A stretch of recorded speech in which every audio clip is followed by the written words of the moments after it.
Fala galera, Vini Machado aqui, estamos começando mais um episódio do Influência com Sotaque, esse podcast que a gente quer debater cada vez mais sobre essa multicultura do Brasil, trazendo a influência, o sotaque como nossos protagonistas aí para mostrar que esse país é um país continental e que merece valorizar cada vez mais pessoas de todas as regiões. Eu tô com um cara gigante que assim tem muita história para contar, morou em vários lugares, voltou, fundou a agência e voltou de novo para os Estados Unidos. E agora está aqui há mais de 2 anos como CCO da DM9 e tem feito história. O mercado publicitário fala deles o tempo todo. Eles são realmente fabulosos e têm realmente construído assets muito poderosos, assim, e cases como iFood que está realmente fazendo todo mundo comentar. Ícaro, obrigado por estar aqui, cara. Obrigado por me convidar. Feliz demais. Pô, excelente. É bom que a gente fez acontecer e é muito legal a proposta do podcast. Que massa, cara. Eu queria muito entender, eu queria que você falasse um pouco, assim, desse um geralzão desses 25 anos de carreira, que é muito tempo, mas trazer um pouco essa linha do tempo, assim, né, porque tem mudado muito. E eu acho que quando você veio fundar a Wieden Kennedy naquela época e voltar agora para a DM9, são provocações, propostas e desafios diferentes, né? A minha carreira é uma salada, cara. Eu sou aqui de São Paulo, eu comecei em 98, trabalhar em agência, eu sempre quis trabalhar em agência, nunca tive dúvida, sempre quis ser redator em criação de agência.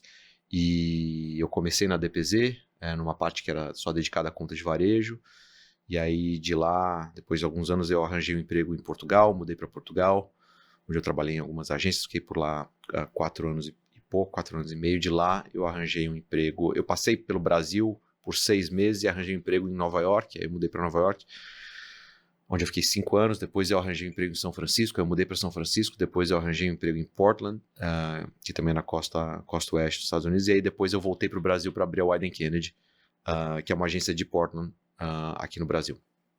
Eu fiquei aqui em São Paulo por 5 anos, esses primeiros 5 anos da Wieden, e deu uma vontade de bagunçar as coisas de novo, aí eu mudei para Nova York de novo, agora como CCO da DDB. Tá, legal. E aí, depois de alguns anos em Nova York, pela segunda vez eu mudei para Boston para ser CCO de uma agência que chama Arnold, que é parte do grupo Havas.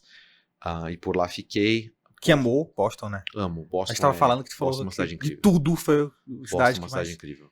E aí eu fiquei 6 anos em Boston, quando pintou a ideia de relançar a DM9, de abrir a agência do zero, com os meus parceiros aqui. Então eu voltei para o Brasil para a gente relançar a agência. E passaram-se já 2 anos e meio, uma loucura, passa muito rápido. E fez muita coisa nesses 2 anos e meio, né? Muita coisa. Foi muito, muito, muito expressivo. O mercado todo observa isso, vê isso. Qual é o segredo de você? Primeiro, o que motivou vocês a DM9?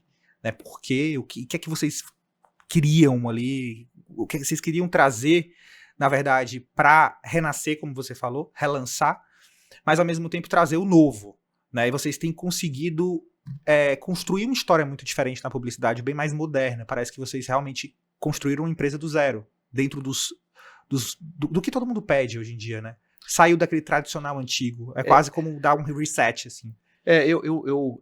Nem eu, nem ninguém que está na DM9 de hoje trabalhou na outra DM9. Eu acho que, para mim, o que fica, o motivo pelo qual eu quis trabalhar em agência foi a DM9. A DM9, década de 90, a DM9 no começo dos anos 2000. O que a DM9 sempre significou para mim é coisas altamente populares, de bom gosto, divertidas, que chamam atenção e que pensam grande.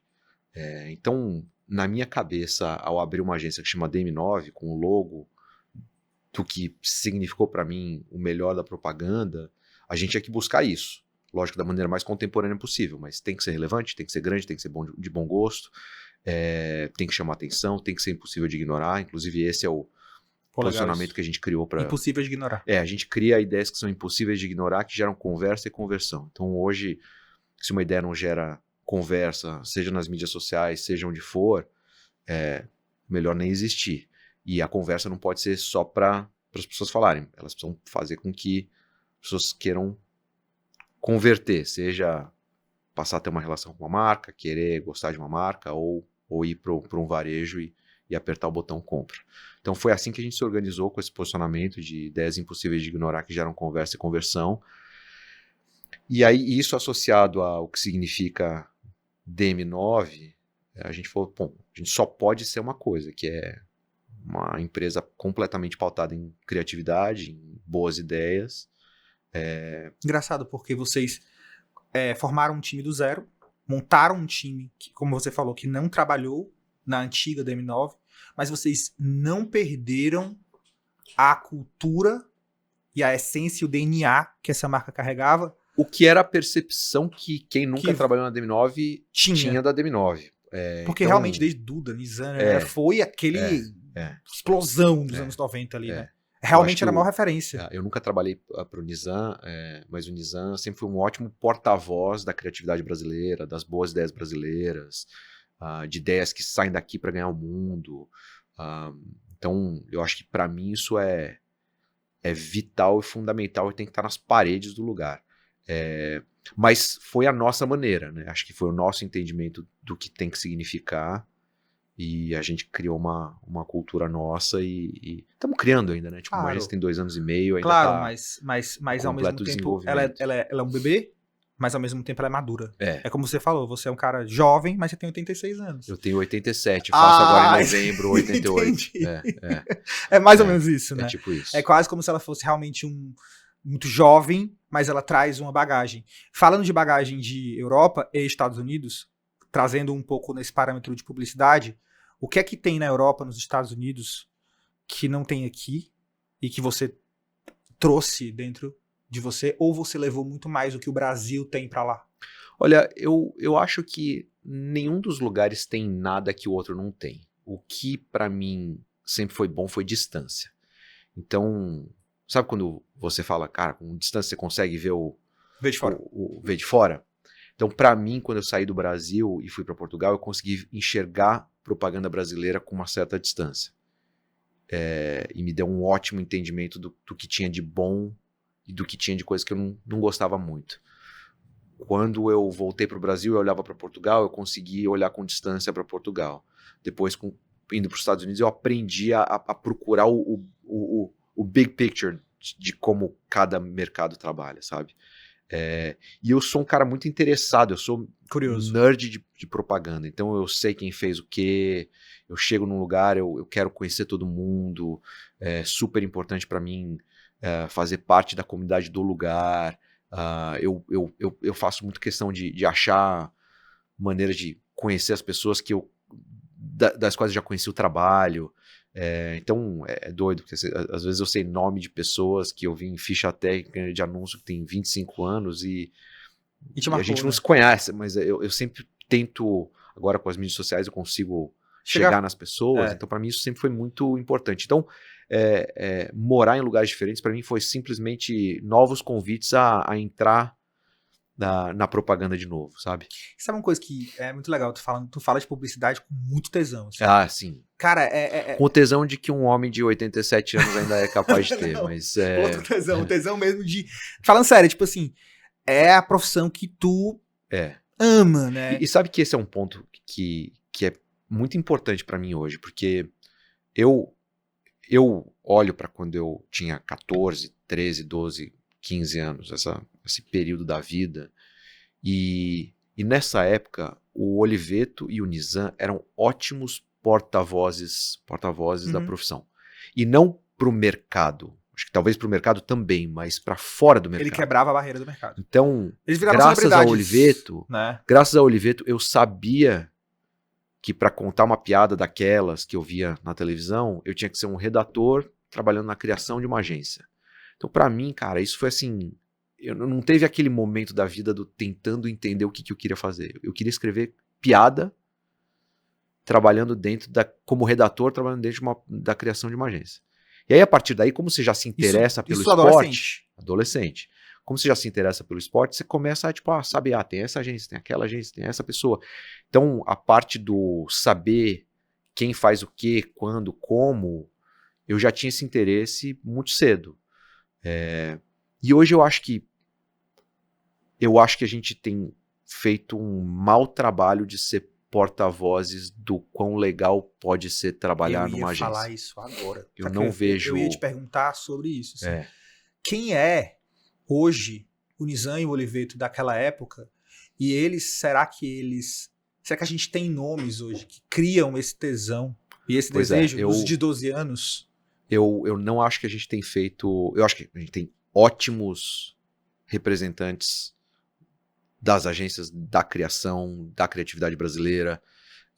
Eu acho que a gente não tem hoje bons porta-vozes que quebram isso para atrair novos talentos para a profissão. É porque eles praticamente criavam um hype na profissão.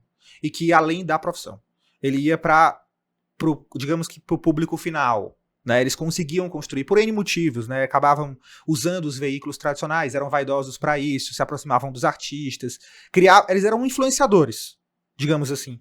Hoje, qual que é a tua análise em relação à nova geração de publicitários? Os Gen Z que estão se tornando publicitários.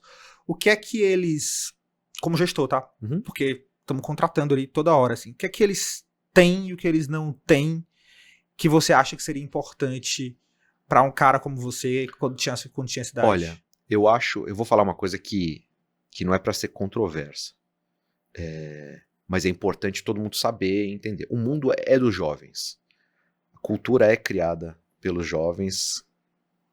Nós de 87 anos, querendo ou não. Foi assim da passagem dos nossos bisavós para os nossos avós para os nossos pais para a gente para os nossos filhos e assim vai. Então, a cultura, o que é feito na música, como as pessoas se vestem, como as pessoas se comportam, como as pessoas compram, como as pessoas vendem, é definido pelos jovens. Isso é fundamental que todo mundo esteja ok com isso. Não mas quem faz o mundo mudar e girar e se reciclar é o jovem. Claro que sim. É o comportamento do jovem. Então, tanto faz o que eu acho. O importante é eu estar junto, observando e aprendendo, e não com o dedo no nariz falando isso tá errado, isso tá errado, isso tá errado. Uhum. Isso é fundamental. Isso é fundamental. Então, hoje, na agência, quem tem de 20 a 25 anos, me vê colado neles, só ali de bituca, ouvindo. Tá aprendendo. Tô aprendendo.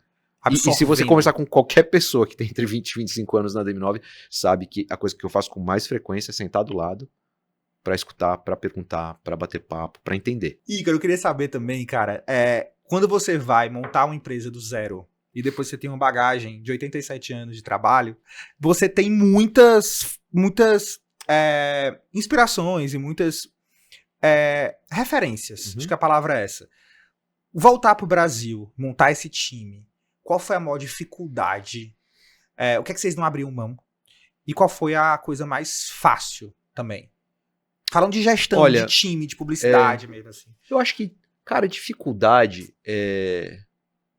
quando você tá abrindo uma coisa, é só equalizar as emoções das pessoas. Acho que é só isso.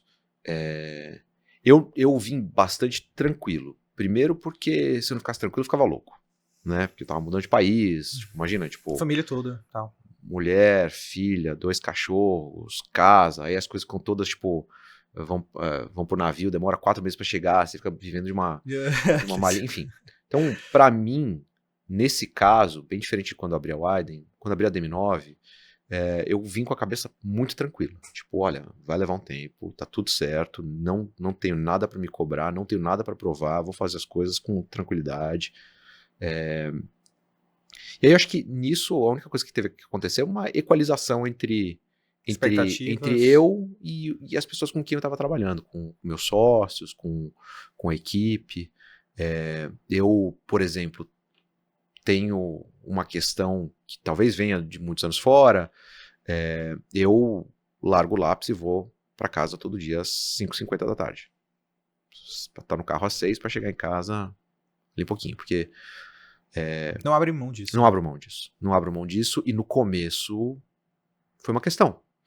Foi uma questão do tipo, e aí, o que a gente faz? Bom, o que vocês fazem o que vocês quiserem. Eu vou pra casa. E amanhã eu volto. Então, isso foi uma questão. Até as pessoas entenderem. Mas isso tu falou que pegou lá. Então, culturalmente, lá existe essa pausa. Olha, eu morei 18 anos nos Estados Unidos. Não tinha nenhum tipo de ajuda, né? Tipo, então, basicamente as pessoas se organizam pra estar em casa quando os filhos estão saindo da escola.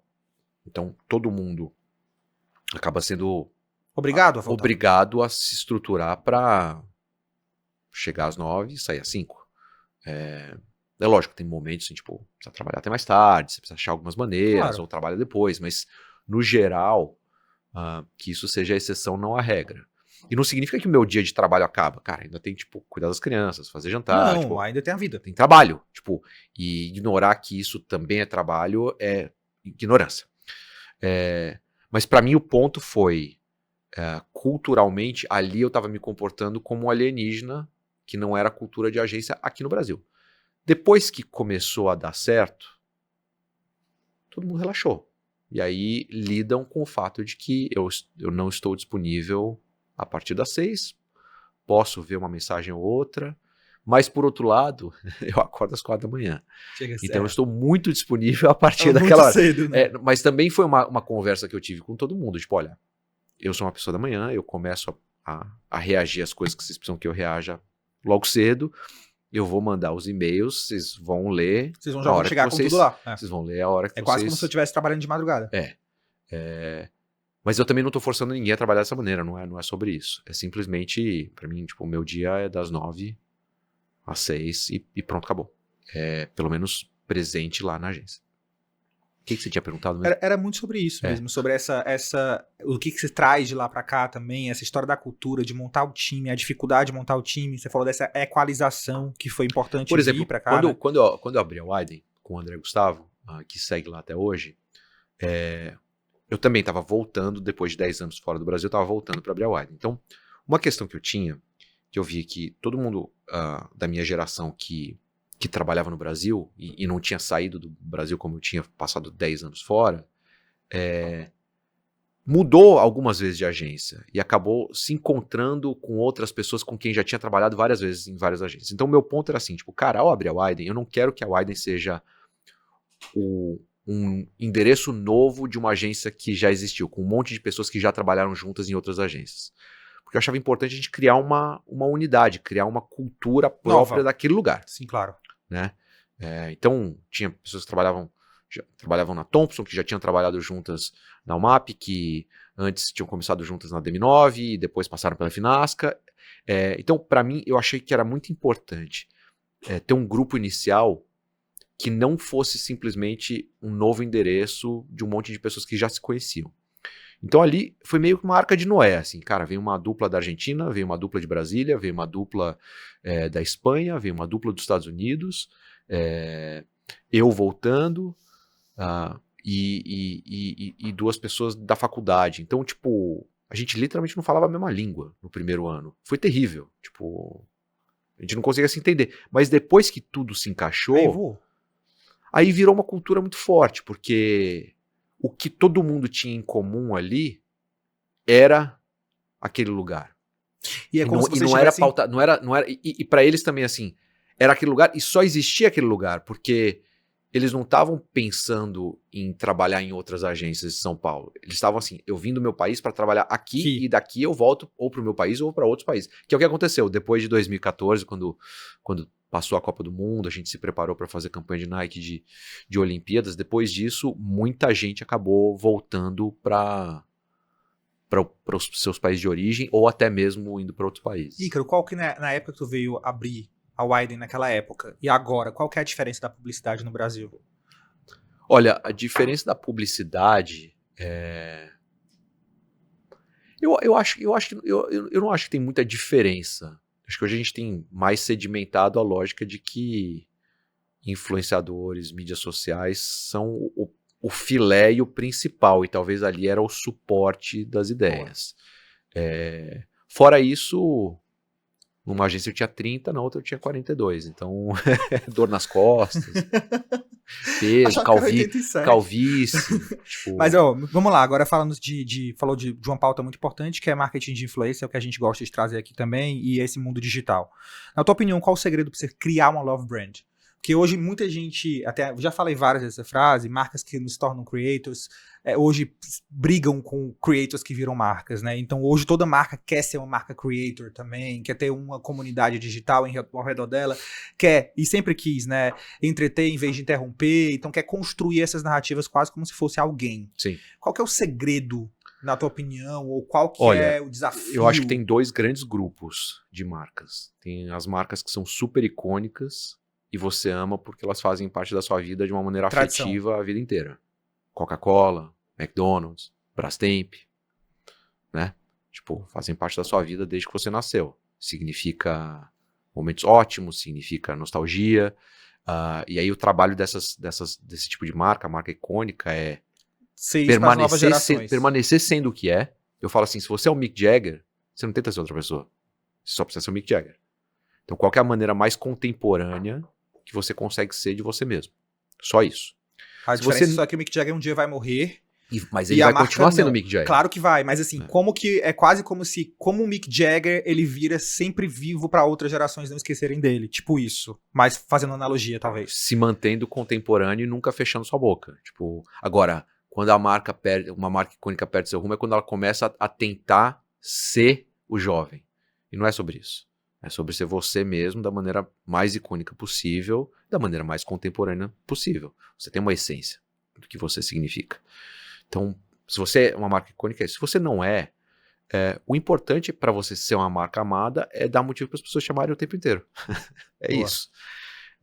E aí é nisso que acho que influência em mídias sociais passou a oferecer às marcas que elas tenham mais possibilidade de serem amadas com mais frequência.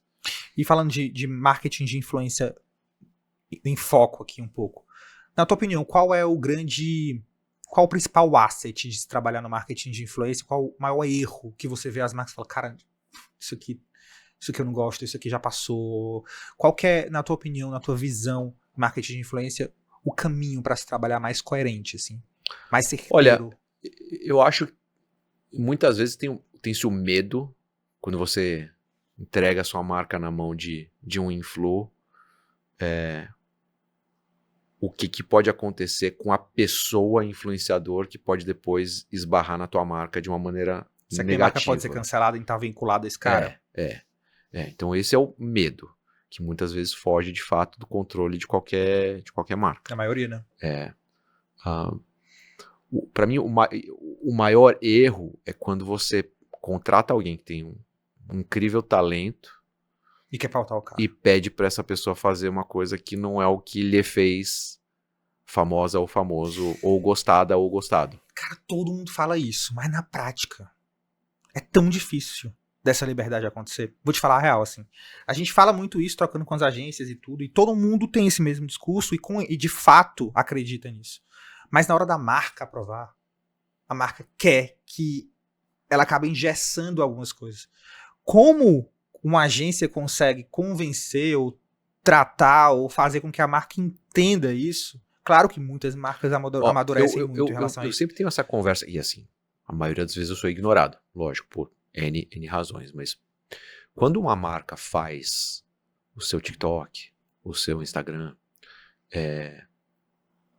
e coloca todo tipo de conteúdo naqueles canais, eles já estão, por definição, fazendo o oposto do que o canal existe. Do porquê que o canal existe. Então, quando você vai quando você segue algum influ, você segue pela consistência do eu sei exatamente o que aquela pessoa vai me entregar. Que é a construção de comunidade. Então, tipo, caramba, o Rafinha Bastos é engraçado demais, eu tô pra baixo, quero dar umas risadas, vou na página do Rafinha Bastos. Sigo o Google Gloss pra ver celebridade. Não tem o Rafinha Bastos fazendo piada, depois o Rafinha Bastos cozinhando, depois o Rafinha Bastos dando notícias, depois o Rafinha, tipo, só piada. Porta dos fundos, você vai lá, tipo, vídeo bom. Você pode até ter vídeos que não são tão legais, mas, cara, tipo, você vai lá sabendo o que você quer. Isso funciona com, tipo, cara, você vai no Almanara sabendo o gosto da comida, você vai no McDonald's sabendo o que você quer que aquilo, você tá com vontade daquilo. Então, pra mim o principal erro é quando você acha que é um canal com seguidores e aí por isso você pode colocar todos os, virar tipo elevador de condomínio. Tipo, aqui tem um anúncio de alguém que tá vendendo uma geladeira de segunda mão, aqui tem o reunião de condomínio, aqui tem a reclamação do gato que fez xixi não sei onde. Quando você faz isso, você não tem por que falar assim, cara, eu vou entrar naquela página porque toda vez que eu vou lá eu aprendo alguma coisa. Porque não tem essa consistência. Então isso acontece demais. Isso acontece demais. Uma marca que faz isso super bem, de tipo, entendeu isso desde o começo, é o Wendy's, que é uma marca de lanchonete nos Estados Unidos. De fast food nos Estados Unidos. Eu nunca acompanhei. Cara, eles entenderam que, tipo, o Insta deles nos Estados Unidos é quase como se fosse aquela página saquinho de lixo. É só zoeira, eles se auto-zoam, eles zoam os outros. Mas, cara, é uma consistência do mesmo jeito que eu tô lendo aqui o Sebastião Salgado, o saquinho de lixo, esse dia foi foda, eles se transformaram a página deles nisso. Tipo, é zoeira de internet. Eles viraram creator. É só isso, cara. E aí você vai porque é engraçado. É engraçado. Não é chato, né? Não é sobre vender Compre esse sanduíche. não é sobre isso. Mas aí quando você tem uma rede social que ela entende e constrói uma comunidade e ela fortalece a marca, em que lugar tá a parte comercial? Em outros lugares. Ou o fato de que, cara, porque você gosta daquela marca e você tá o tempo inteiro, bem ou mal, as piadas mostram o sanduíche, mostra a batata, mostra o shake, tipo, você tá ali mais próximo. Dali, se você quiser colocar tô te mandando um cupom, você tem audiência. Você tem audiência, você tem tudo, né? Você tem audiência, você tem atenção, você tem tudo. Atenção e audiência são as duas palavras mais fortes, que essa criação de comunidade é fundamental, né? Vamos falar de Brasil. Vamos. O Brasil é continental, muito grande, você que morou fora sabe dessa realidade. Qual a importância dos sotaques hoje na construção de comunidades, de narrativas, na tua opinião? Sendo bem sincero. Olha, assim. bem sincero, e é engraçado, porque eu acho que, se eu não estou enganado, ou foi a DM9 ou foi a África, muitos anos atrás, fez um comercial de Itaú, faz mais de 15 anos, onde a locução era com sotaque baiano. E foi assim, tipo... A GNT tá com a é uma conversa, baiana, assim, tipo, não, caramba. E quebrou essa lógica do, nossa, nunca tinha parado para pensar nisso. Que essa bolha de São Paulo, do paulistano, a maioria das agências que atendem os clientes nacionalmente estão aqui. Então, hoje, comparado com 15 anos atrás, é 50 milhões de vezes melhor. Mas ainda é um começo, né? Ainda é um começo. Você me conta mais, eu sou novo aqui. Não, na verdade eu acho que é isso, assim. Eu acho que esse podcast é muito para provocar isso. Né? É pra gente falar sobre essa importância mesmo, de que eu acho que o sotaque traz essa identificação. Posso falar uma coisa? Eu morei 18 anos nos Estados Unidos. As campanhas nacionais, raramente, quase que nunca, tem sotaques regionais. Acho que eu não consigo me lembrar de nenhuma campanha nacional que use sotaques regionais. Então, apesar da gente estar muito para trás, a gente está muito à frente nesse sentido. Então, eu acho isso também. Eu acho que o Brasil, ele já, no movimento de marketing de influência, ele já dá uma aula, assim, sendo bem de um olhar de fora americano, como você falou, de ver de fora, né? Pelo que eu pesquiso, pelo que eu vejo, eu acho que o Brasil ele é o mais diverso, o mais ousado nesse lugar. Mas o que a gente gosta muito de provocar e de falar muito é que eu, por ser cearense e ter várias pessoas do time de outros lugares, a gente começa a perceber que falta uma identificação. De outros lugares do Ceará. De outros lugares também. Isso. Sul, por exemplo, mas Ceará é o nosso, graças a Deus, é o nossa grande parte do time. A gente ama. A gente trabalha com cearense e a gente acredita muito nessa força. Mas o que eu acho legal é isso, assim, é a gente conseguir entender como as pessoas não se sentem representadas. Uhum. É a gente conseguir entender que como o timing da publicidade é muito rápido, as pessoas falam, não, vamos nesse que é mais fácil. Sim. E essa dificuldade, né, de buscar e de achar e de ver. E isso é uma provocação que a gente sempre faz aqui, por isso que esse podcast existe, pra gente entender essa multicultura. E aí, trazendo um pouco desse olhar de diversidade, né, de multicultura, de conexões, de criações de comunidade. Qual o segredo de criar uma comunidade de verdade? Ser autêntico e... Olha, mas por exemplo, eu lembro que meu irmão é 10 anos mais novo, né? E ele é do começo da internet, que começou até os fóruns. A relação dele com o mundo foi completamente diferente da maneira como eu tinha uma relação com os meus interesses. Ele, desde o começo, gostava muito da época do Cavaleiro do Zodíaco, depois Harry Potter e Senhor dos Anéis. E ele, pelos fóruns, fez amizades, tipo, com 12, 13 anos de idade, no Brasil inteiro. E eu não conhecia ninguém fora da Vila Madalena. Entendeu? Então, pra minha geração, foi uma coisa. Para as gerações que vieram depois da internet, eu acho que a comunidade já nasce não pautada com geografia nenhuma, né? Super. E os Gen Z, por exemplo, eles têm muito mais senso de pertencimento. Sim. De cultura, sabe? De valorizar quem são. Antigamente existia um êxodo muito grande das pessoas saírem e virem para os grandes centros. Então você perdia a vaidade da sua própria raiz, da sua própria origem. Sim. E eu acho que esse movimento de influência trouxe para alguns lugares de sucesso pessoas de diversos lugares. A gente fala muito de transformação social também. Por exemplo, hoje, quem tá com a caneta do marketing na mão são vocês. Hoje a gente contrata influenciadores que nunca pegaram um avião na vida e fecham com Coca-Cola. Uhum. Isso é o poder da democratização que a internet traz e dessa variedade mesmo de conteúdos espalhados por todo lugar, de gente boa.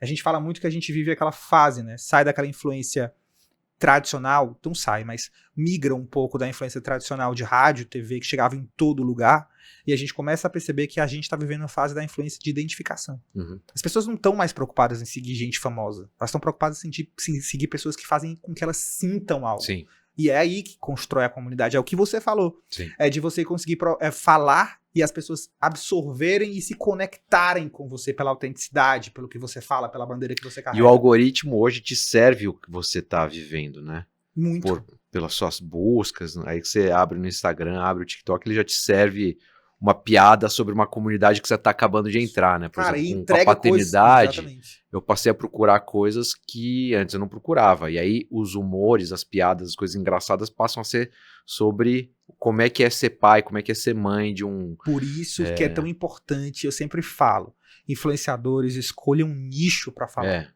Porque até o algoritmo vai te ajudar. Vai. Porque ele vai entender que você fala de gastronomia e vai entregar pra quem quer ouvir. Quando Exatamente. você fala de tudo, você não fala de nada. E você não constrói a comunidade real. Exatamente. 16 leões em Cannes. Bizarro, né? Podia ter sido mais. Sério? Ah, lógico. Ah, não, para. Não, por É favor. muito, pô. Sério. É loucura. E aí, assim, por que vocês ganharam tanto? O que é que vocês tiveram? O que é que vocês atribuem? A gente teve um ano bem bom de ganharam ideias. contas pra caralho também. Não, mas é que, sim, ganhamos várias contas, ótimo. A parte do business foi ótima. Mas eu olhei pra trás, assim, tipo, a gente teve um período de 15, 16 meses onde a gente teve coisas muito legais sendo produzidas e saindo. Então, antes de Cannes, eu falei com a turma, tipo, olha, Cannes é muito temperamental, a gente pode ir bem, pode ir mal, mas eu tô muito satisfeito com o que a gente fez nos últimos 16 meses.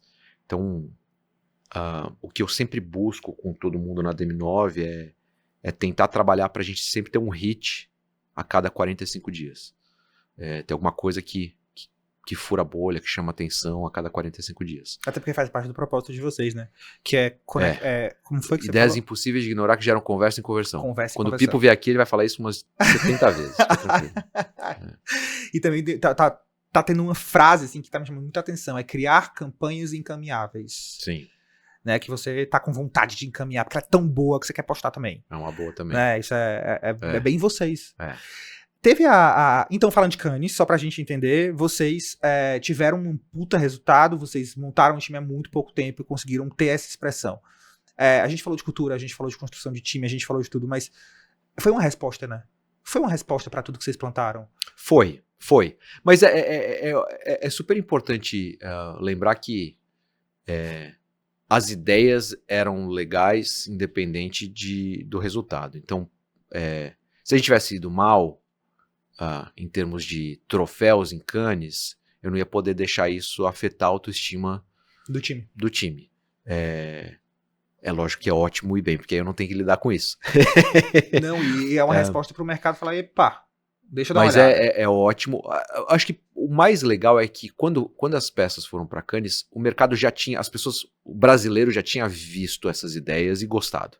Então quando a gente fez Patrocínio Limpo, pra Consul, foi super bem, todo mundo falou. Quando a gente lançou Ilha Whopper pra Burger King na época, foi super bem, todo mundo falou. Quando a gente fez o Audience Delivery pra iFood, todo mundo Eu ia falar notou, disso todo mundo também. falou. Tipo, trabalhar com Cazé é sempre fantástico. Então, essas coisas foram aparecendo ao longo do ano. E teve outras coisas também que não são feitas para ir bem em Cannes, mas também chamaram a atenção. A gente fez um filme super bonito que chama Portas Geladeiras para Brastemp, com uma mensagem super legal. A gente fez a Bia do Brás comendo e não falando nada no final do BBB. Não, pá, Então, aquilo foi... é feito para as foi... pessoas conversarem, né? Não, mas É aquilo feito foi para as pessoas falarem. foda. Tinha acabado de... Foi um timing. Foi. E eu não sei Foi nem que hora rápido. vocês gravaram aquilo. E ela não falava Não nada. falou nada. Aquilo foi muito bom.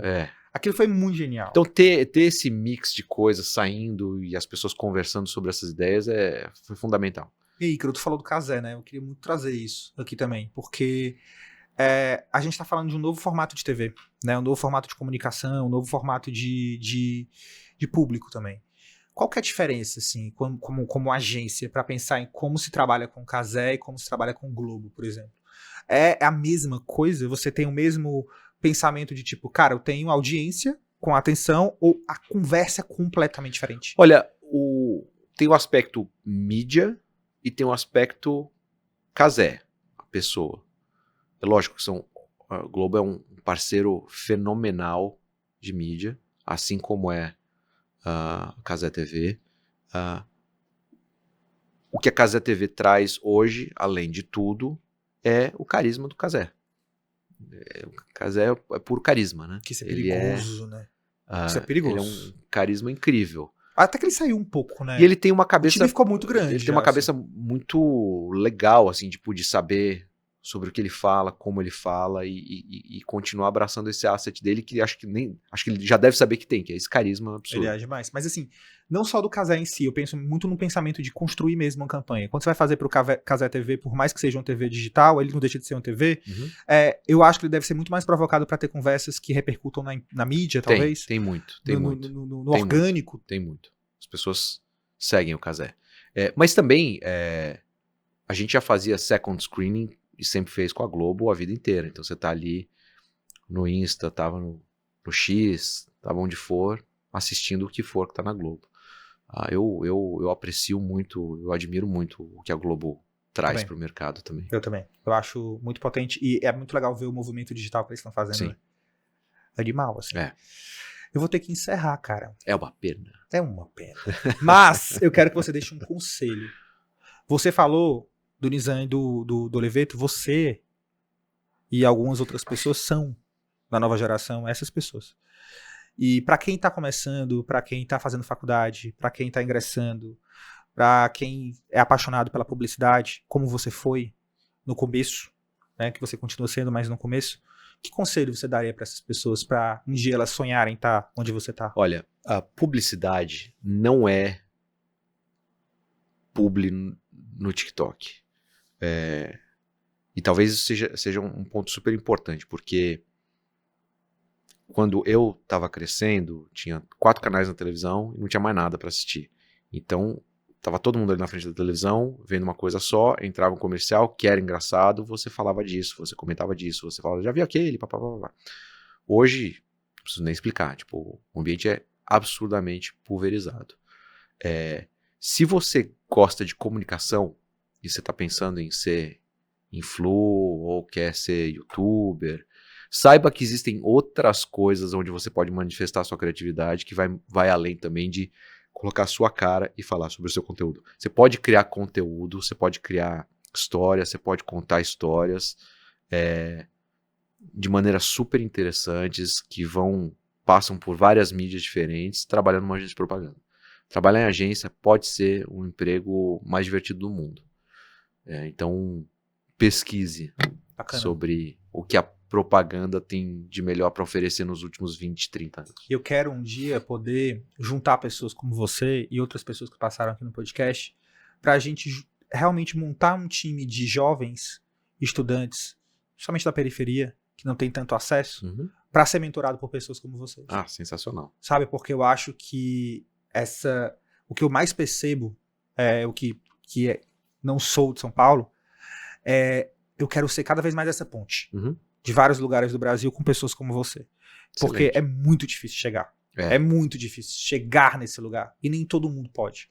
Então, se a gente puder dar um pouquinho da nossa contribuição intelectual, eu acho que vai ser muito rico. Com certeza. Muito obrigado. Eu que agradeço. Mesmo, de verdade. Opa!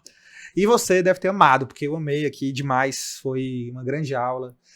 O Ícaro, ele não só fala, mas ele prova, né, nesses últimos anos, mas principalmente nesses últimos meses, que juntar um time com cultura forte, sabendo pra onde vai, é sucesso. Funciona. Funciona. Parabéns. Obrigado.